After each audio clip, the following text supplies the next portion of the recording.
Assalamualaikum warahmatullahi wabarakatuh.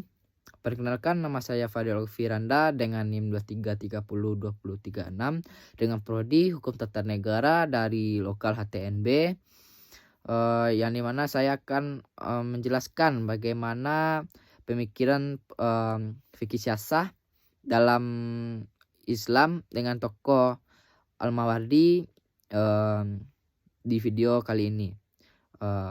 Terima kasih. Assalamualaikum warahmatullahi wabarakatuh.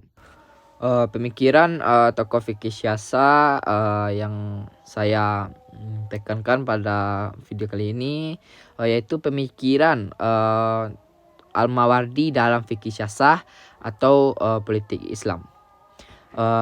Pemikiran ini sangat berpengaruh dalam khazanah keilmuan Islam, dalam keilmuan Islam klasik, khususnya terkait teori pemerintahan dan tata kelola negara dalam perspektif Islam.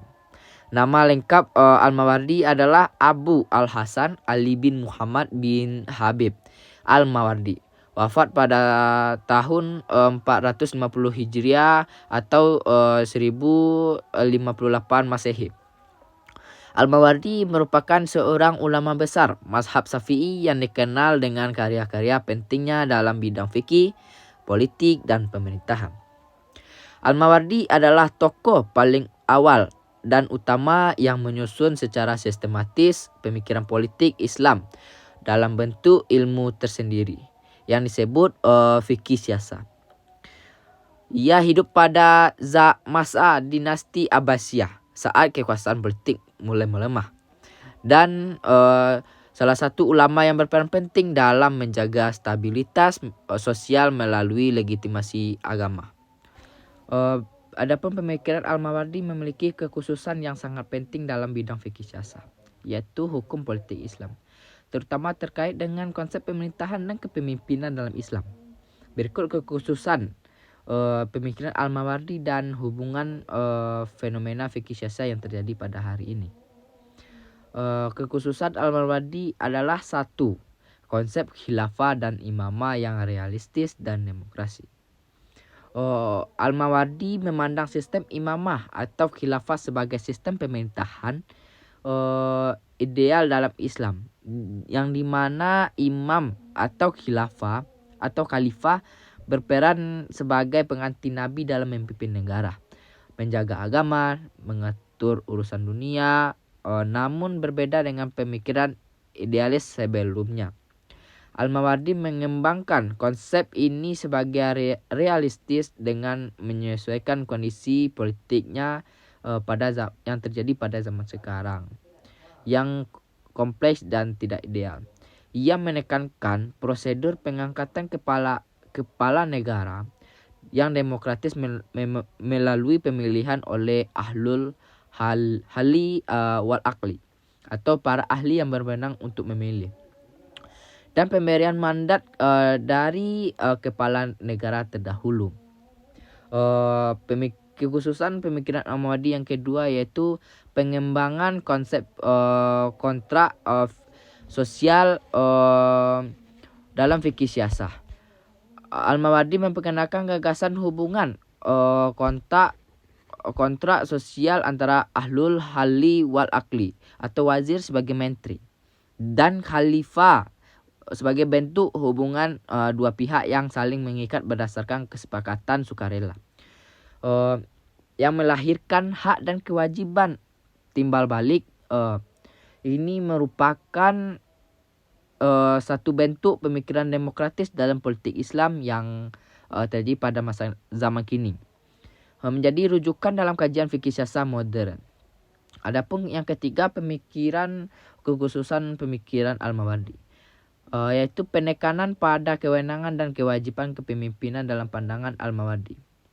Kepala negara harus memegang teguh hukum Tuhan atau percaya kepada Tuhan yang Maha Kuasa dan menjalankan pemerintahan berdasarkan prinsip-prinsip Islam sehingga nilai-nilai keagamaan tidak dapat dipisahkan dari negara.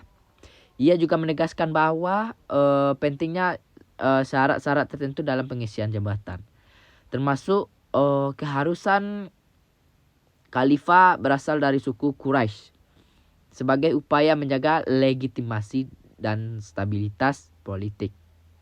Adapun yang terakhir dalam pemikiran kekhususan oleh Al-Mawardi, yang keempat yaitu pendekatan realistik terhadap situasi politik Al-Mawardi.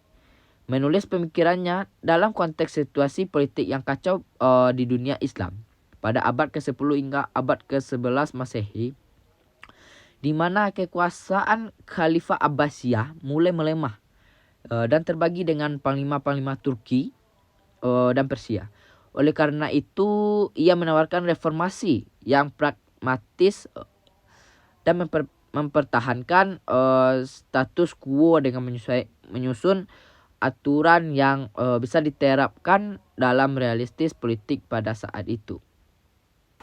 Adapun hubungan dengan fenomena yang terjadi pada hari ini, baik di Indonesia maupun di dunia belahan lain. Yang pertama, relevansi konsep kontrak sosial. Pemikiran Al-Mawardi tentang kontrak sosial antara pemimpin dan rakyat menjadi dasar penting dalam perkembangan konsep demokrasi dan pemerintahan yang adil dalam dunia Islam.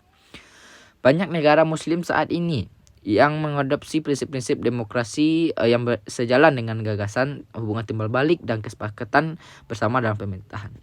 Yang kedua, adanya pemisahan kekuasaan dan sistem pemerintahan modern pemikiran Al-Mawardi tentang pembagian fungsi dan pemerintahan.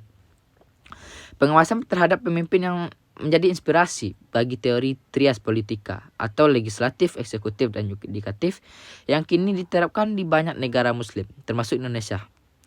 Indonesia juga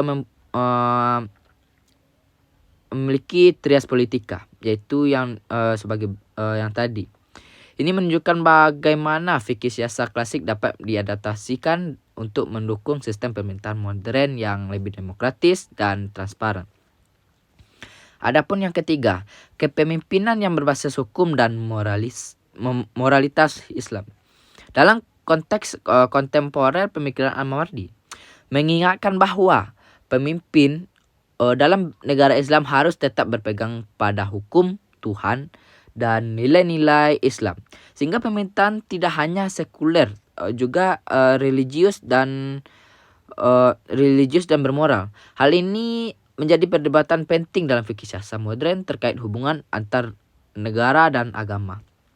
Yang terakhir yaitu pemikiran yang adaptif terhadap realistis politik Al-Mawardi.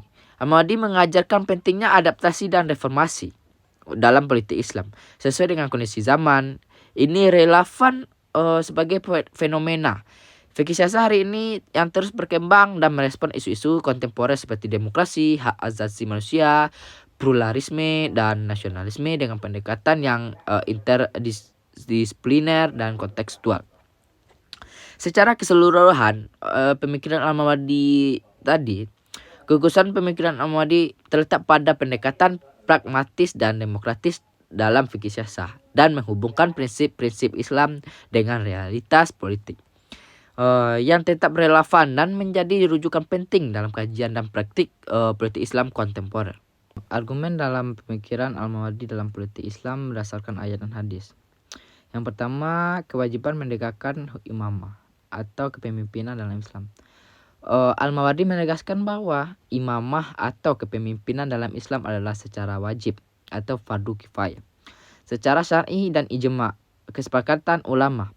Ia berargumen bahwa imamah dibentuk untuk menggantikan fungsi kenabian dalam menjaga agama dan mengatur urusan duniawi di kalangan umat Islam. Dengan demikian, kepala negara atau khalifah bukan hanya pemimpin negara, tetapi juga pemimpin agama yang harus menegakkan syariat Islam. Yang berlandasan kepemimpinan menurut Al-Mawardi berlandasan dasar Al-Quran tentang kepemimpinan. Al-Mawardi mengaitkan konsep kepemimpinan dengan ayat-ayat Quran yang menunjukkan pentingnya pemimpin yang adil dan berilmu. Contohnya adalah kisah pengangkatan Talut sebagai raja yang disebut Al-Quran, yang terdapat dalam surat Al-Baqarah ayat 247, di mana Talut dipilih karena memiliki ilmu pengetahuan dan kemampuan jasmani yang unggul. Meskipun awalnya ditolak sebagian masyarakat yang menjadi argumen Al-Mawardi bahwa pemimpin harus memiliki kriteria tertentu dalam ilmu maupun kemampuan untuk memimpin umat. Yang terakhir, adanya hadis tentang kepemimpinan dan ketaatan menurut Al-Mawardi juga merujuk pada hadis-hadis Nabi yang menegaskan kewajiban ketaatan kepada pemimpin selama pemimpin tersebut menjalankan tugasnya sebagai syariat atau sebagai khalifah. Hadis yang sering dikutip adalah sebagai berikut. Setiap orang yang meninggal dunia tanpa baitnya kepada imam, maka dia meninggal dalam keadaan jahiliyah. Hadis riwayat Ahmad dan Abu Daud. Hadis ini menjadi dasar bagi Al-Mawardi untuk menegaskan pentingnya baiat dan legitimasi kepemimpinan dalam Islam. Baik, terima kasih. Sekian video penjelasan yang saya sampaikan. Terlebih dan terkurang saya mohon maaf. Saya akhiri dengan wassalamualaikum warahmatullahi wabarakatuh.